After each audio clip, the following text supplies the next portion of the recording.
I'm so sorry I forgot. They are a great band. Yeah. I'm foolish. We have with us, ladies and gentlemen, Gary Numan. I'm delighted to say he's been on the show before. He's splendid company. Gary, thank you for coming back. My pleasure, thank you. I believe congratulations are in order. Yes, yeah. 6 weeks to go, and then... 6 weeks to go, and then Gary's got a new album out.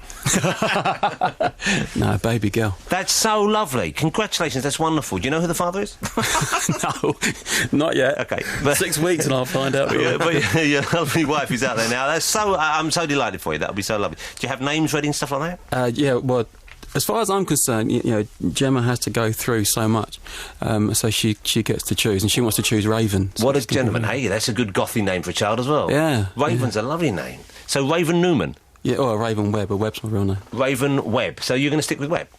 Oh, yeah, well, I still do. Have you not changed your name? So you're not changing your name to Numan? No. Yeah, well, I'd never thought about that. I suppose Adam Ann, if you had a child, he wouldn't want to call it Raven Ann. No. Because that would just be silly. Yes. But David Bowie, presumably, I think his children are called Bowie, and his name was Jones. Are they? Yeah. I thought you were still called Jones. I don't know. Well, we've started something now, we don't know how to finish it. We need to get Detective Goose back in to sort it out. Wasn't it Zoe Bowie or Zowie Bowie? Jerry Bowie. That's kind of what the press call them, isn't it? Yeah. It doesn't mean it's true. All right, well, let's get on with it. So Gemma's expecting over any day now. How's the pregnancy been for you? For me, really scary. Yeah. But the whole thing's been scary. Now, we've been trying for about 7 years. Yeah, this is IVF. You had a miscarriage years ago, didn't you, of course, together? Yeah, we've lost another one since then. And this started as twins. We lost one of the twins at 14 weeks. So it's been traumatic pretty much from the day we started trying. Pretty full all the way through, but 6 weeks to go. So really now you're kind of out of the woods, I think. Fingers more crossed. Confident, but I do know someone that lost one at 9 months. Okay, so. How did we get onto it in this level of conversation? This show's meant to be light and breezy. Suddenly we're talking about lost children, and let's concentrate on the positive, which is we got some free mustard today. Yeah, that's good. Let's steer it back in a safer territory here. But even that's tinged with tragedy because some's gone missing, Gary. No, I know in the grand scheme of things it doesn't amount to much, but come on. Would you like some, by the way? I don't actually like mustard, so I'm less moved than you seem to be. I've got some onion marmalade, though. What else you give the man who has everything? So what's happening with you kind of work-wise? Presumably with the baby coming, you're going to take it easy for a while, are you? I can't, unfortunately. No, I've left it quite late starting my album, and I've promised to deliver it by Christmas. Because you're back on top again. Well, I'm doing all right. But everyone's talking about you now, because for years you were a joke, let's face it. Yeah. No, you were, because you'd made yourself a bit nutso. Gemma came along and saved you, thank goodness. No, it's true. Let's be honest about this. Gary would be the first to say so. Would he? Well, he hasn't said it yet. He had cars and guns and planes. He was bonkers. He was off on his own. And now, back on, humanity welcomed him back. He became one of us again. It's true, isn't it, Gary? Well, there's an element of truth for anything. Well, what do you mean? It's completely true. And now all the bands are saying Gary Numan's great, Gary Numan, this big influence, and people sample you. You are getting the kind of plaudits and the credits which I think you deserve, and I'm delighted for you. It's been a good few years, yeah. And, we had a chart single again this year, and that really does sort of help consolidate what's been going on. But it's been really good, and I'm enjoying it much more than I did when I was mental. Yeah, exactly. Which is a lesson for all of us, I believe. So the new album is going to be more kind of like heavy guitar, darkness, all that stuff. Yeah, like the one you didn't like last time. Well, I know I quite liked it. I just wanted to play it on Radio 2 because we like diddly diddly stuff. No, it's not. You know the stuff I mean. Yeah, it's not diddly diddly. It is very heavy. Okay. Well, actually, I'm lying because I've only written one song, and that was today. So I can't honestly say how it's going to be, but I intend it to be very heavy. What a strange job you have, though. It is strange, isn't it? Thinking that Gary's work today will sit down and write a song, and he wrote a song, and that's it, so he can relax for the rest of the day. He's got to do a whole album by Christmas. That's only one song. Nine more songs. We could knock one off for him now, probably. Let's say it's four tunes and a bit of shouting within the four chords, and that's I must be honest. I'd allowed sort of 2 or 3 weeks per song minimum, and to do one in a day. Well, no, 2 days actually because I started yesterday. That is unusually quick for me. I've taken months before. Okay, so what's the starting point for a song for you? How do you know you've got a song ready to come out, sort of thing? But the starting point for me normally is to get like a drum loop sample thing happening. So you start with that, and do you lay that down yourself?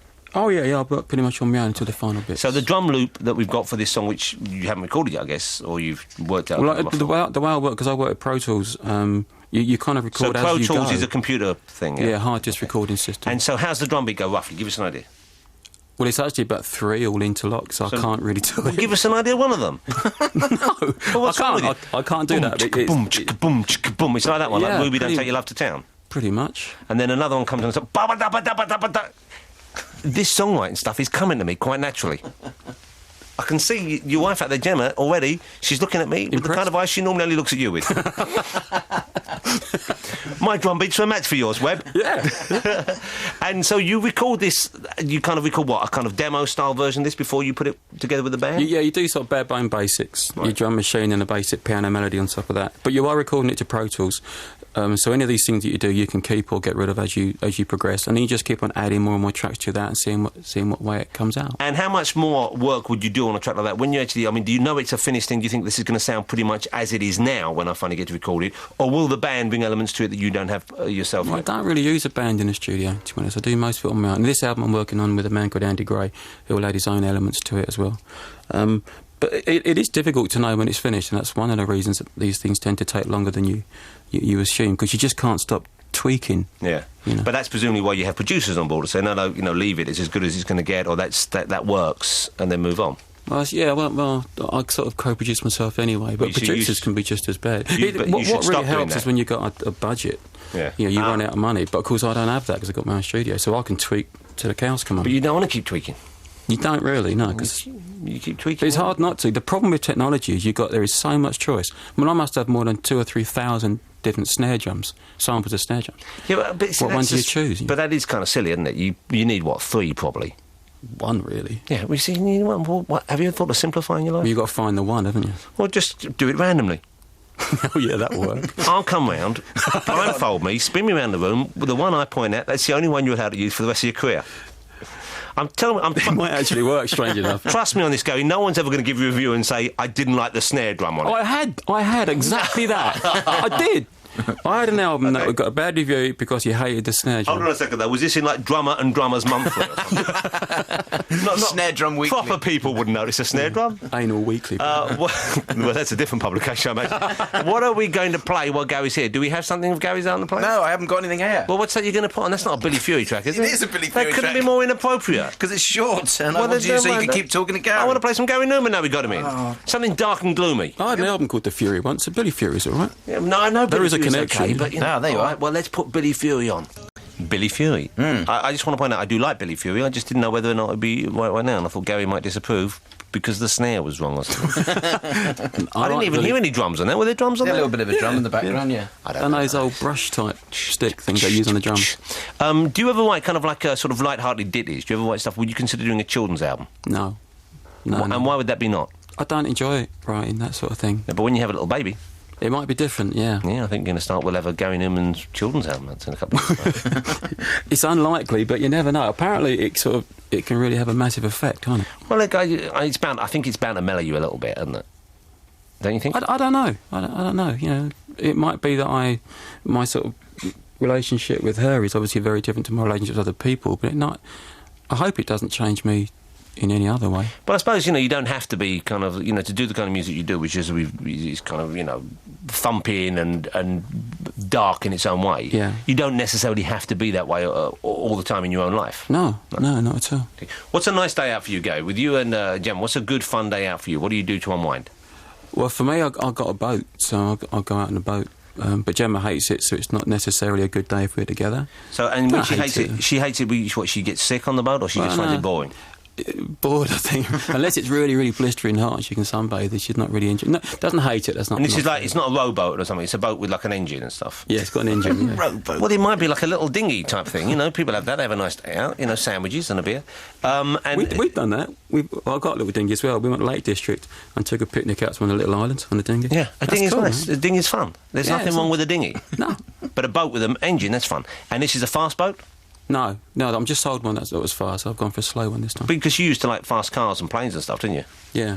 There's no such thing as a slow plane, really, is there? Well, you wouldn't get up. Relatively, there is. So where do you go on your boat? I'm down here, Hailing Island, so the Solent, between the Isle of Wight. So do you go anywhere? I mean, do you travel somewhere, or is it just for the sake of being on the boat that you have a day out? It's more for being on it, but you can go. I haven't had it long. I've only been into boats for about a year and a half, so I'm still learning. But so you invent somewhere to go, essentially, then? You don't say, I need the boat to go here. No, I don't need it to go anywhere. You go, OK, I'm going to go out for a day on the boat. Where are we going to go? See, I think that's the fundamental difference between men and women, you see. You know what that comes down to? That's your instinct as a potterer, as a shed-dweller type man. You're happy to do something which actually has no real purpose, but just is quite pleasant. Where ladies, they like to know what they're doing, why it's, well, you know, it's bringing something good into the world. Oh, I don't know about that. Yeah, it's like whittling.